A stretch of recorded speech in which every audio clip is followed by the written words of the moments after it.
ಈ ಕಾರ್ಯಕ್ರಮದಲ್ಲಿ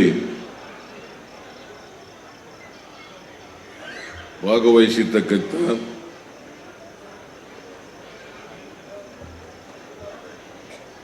ರಾಜ್ಯದ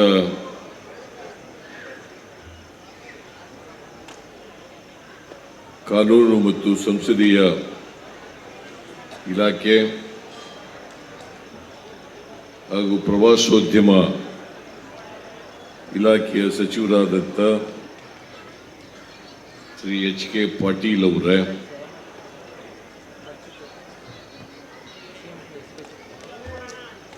ಚಾಮರಾಜನಗರ ಜಿಲ್ಲೆ ಉಸ್ತುವಾರಿ ಸಚಿವರು,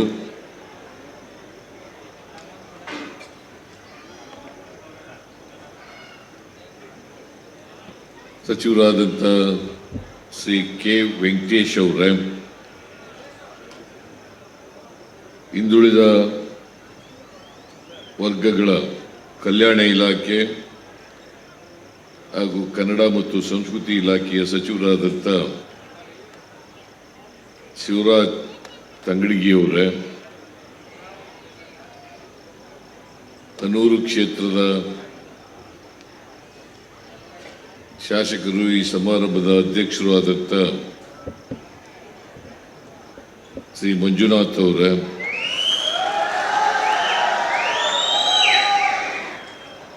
MSIL ಕಂಪನಿಯ ಅಧ್ಯಕ್ಷರಾದಂಥ ಶಾಸಕರಾದಂಥ ಶ್ರೀ ಪುಟ್ಟರಂಗ ಶೆಟ್ಟಿ ಅವರೇ, ಗುಂಡ್ಲುಪೇಟೆ ಶಾಸಕರಾದಂಥ ಗಣೇಶ್ ಪ್ರಸಾದ್ ಅವರೇ, ಡಾಕ್ಟರ್ ತಿಮ್ಮಯ್ಯ ಅವರೇ, ಮೇಲ್ಮನೆಯ ಸದಸ್ಯರು ಹಾಗೂ ನೂತನವಾಗಿ ಲೋಕಸಭೆಗೆ ಆಯ್ಕೆಯಾಗಿರ್ತಕ್ಕಂಥ ಸುನೀಲ್ ಬೋಸ್ ಅವರೇ,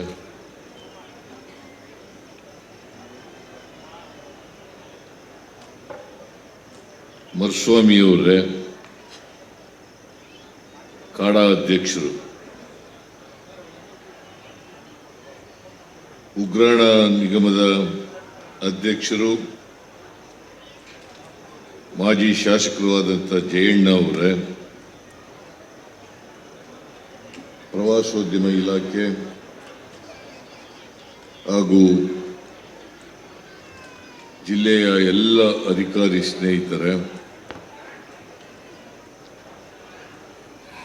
ಇಲ್ಲಿ ಆಗಮಿಸಿರ್ತಕ್ಕಂಥ ಎಲ್ಲ ಮಹನೀಯರೇ, ಮಹಿಳೆಯರೇ,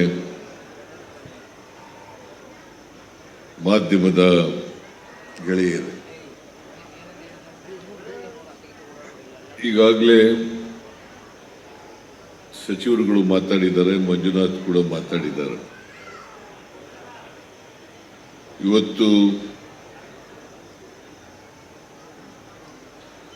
ಭರಚುಕ್ಕಿ ಜಲಪಾತೋತ್ಸವ 2024 ಇದನ್ನ ಅತ್ಯಂತ ಸಂತೋಷದಿಂದ ಉದ್ಘಾಟನೆಯನ್ನ ಮಾಡಿದ್ದೇನೆ.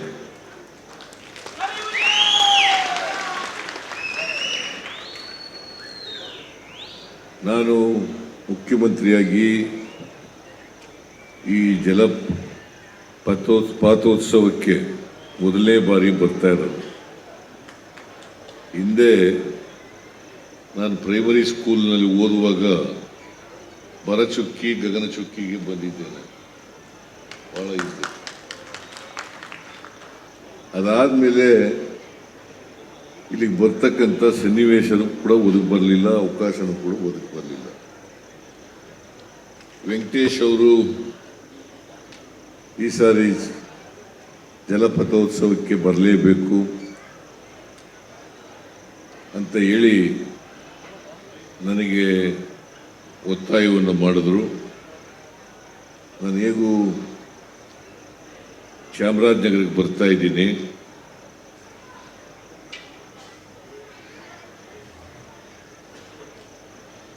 ದಿವಂಗತ ಬಿ ರಾಚಯ್ಯನವರ ಸ್ಮಾರಕ ನಿರ್ಮಾಣ ಮಾಡಿದರೆ ಅದರ ಉದ್ಘಾಟನೆಗೆ ಬರ್ತಾ ಇದ್ದೀನಿ. ಅವತ್ತೇ ಇಟ್ಕೊಳ್ಳಿ ಅಂತ ಹೇಳಿದ್ದೆ. ಹಾಗಾಗಿ ಇವತ್ತು ಪರಚುಕ್ಕಿ ಜಲಪಾತೋತ್ಸವ, ಜಲಪಾತ ಅದರ ಉತ್ಸವ, ಆ ಕಾರ್ಯಕ್ರಮಕ್ಕೆ ಬಂದು ಇವತ್ತು ಈ ಸುಂದರವಾದಂಥ ರಮಣೀಯವಾದಂಥ ಪ್ರದೇಶವನ್ನು ವೀಕ್ಷಣೆ ಮಾಡ್ತಕ್ಕಂಥ ಅವಕಾಶ ಸಿಕ್ಕಿದೆ. ಅದಕ್ಕಾಗಿ ಜಿಲ್ಲಾಡಳಿತದವರಿಗೆ ಮತ್ತು ವೆಂಕಟೇಶ್ ಅವರಿಗೆ ಧನ್ಯವಾದಗಳನ್ನು ಈ ಸಂದರ್ಭದಲ್ಲಿ ಹೇಳಲಿಕ್ಕೆ ಬಯಸ್ತಾರೆ. ಚಾಮರಾಜನಗರ ಪ್ರವಾಸೋದ್ಯಮಕ್ಕೆ ಹೆಚ್ಚು ಅವಕಾಶಗಳಿರ್ತಕ್ಕಂಥ ಒಂದು ಜಿಲ್ಲೆ.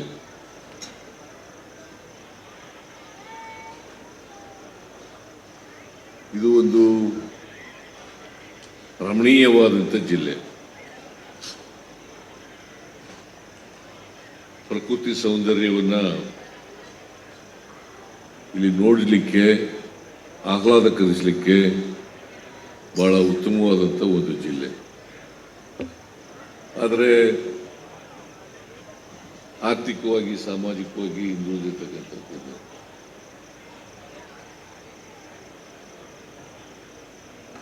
ನನಗೆ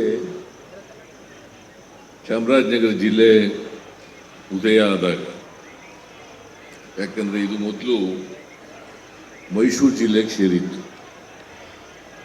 ಆಮೇಲೆ 2017ರಲ್ಲಿ JH ಪಟೇಲರು ಮುಖ್ಯಮಂತ್ರಿಯಾಗಿರುವಾಗ, ನಾನು ಉಪಮುಖ್ಯಮಂತ್ರಿಯಾಗಿರುವಾಗ ಈ ಜಿಲ್ಲೆ ಆಯಿತು.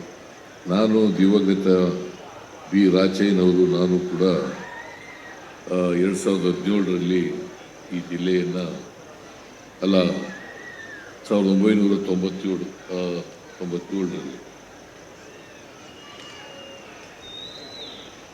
JH ಪಟೇಲರು ಮುಖ್ಯಮಂತ್ರಿಯಾಗಿರ್ತಕ್ಕಂಥ ಸಂದರ್ಭದಲ್ಲಿ ಈ ಜಿಲ್ಲೆ ಉದ್ಘಾಟನೆಯನ್ನು ಮಾಡಿದರು. ಆಗ ಪ್ರತ್ಯೇಕ ಜಿಲ್ಲೆ ಆಯಿತು. ಈ ಜಿಲ್ಲೆಗೆ ಬಂದರೆ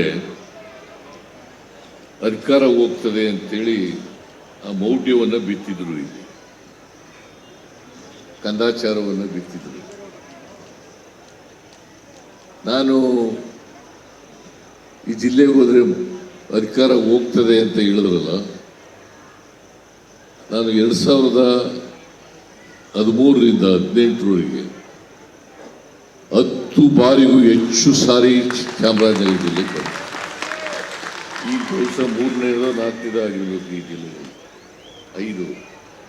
5ನೇ ಸಾರಿ ಬರ್ತಾ ಇದ್ದೀನಿ ಈ ಜಿಲ್ಲೆಗೆ. ನನಗೆ ಈ ಜಿಲ್ಲೆಗೆ ಬಂದಾಗೆಲ್ಲ ನನ್ನ ಕುರ್ಚಿ ಗಟ್ಟಿಯಾಗ್ತದೆ.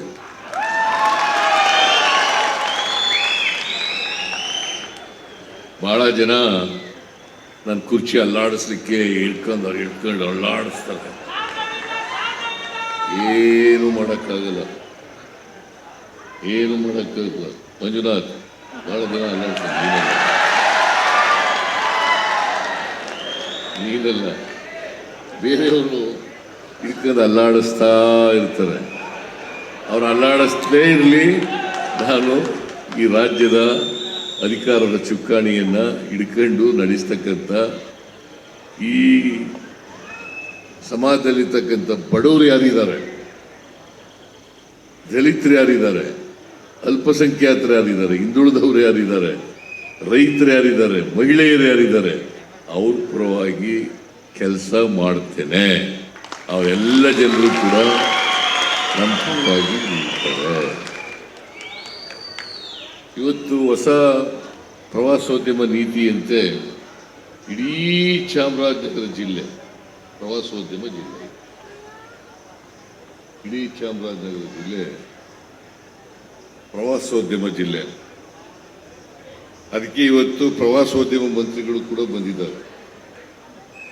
ನಾನು ಎಲ್ಲ ರೀತಿಯ ಸಹಕಾರವನ್ನು ಕೊಡ್ತೇನೆ. ಹಣ ಬೇಕಾದ್ರೆ ಹಣ ಒದಗಿಸ್ಕೊಡ್ತೇನೆ. ಹೊಸ ನೀತಿ ಬೇಕಾದ್ರೆ ಹೊಸ ನೀತಿ ಮಾಡಿಕೊಳ್ಳೋಣ.